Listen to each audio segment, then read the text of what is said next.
how to backup contacts, call history, device settings, apps and app data, SMS messages, and SIMs to your Google account on the Samsung Galaxy S25 series. First, tap on the home button to return back to the home screen. Then swipe down at the top and tap on the settings icon. Next, we then scroll down and tap on accounts and backup. In here, tap on backup data. Then we go down and tap on other device data.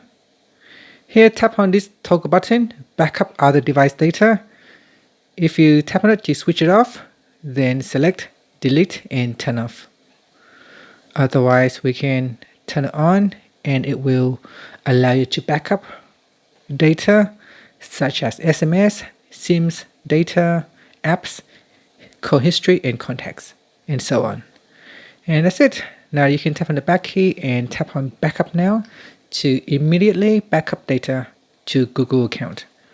Finally, you can tap on the home button to go back to the home screen.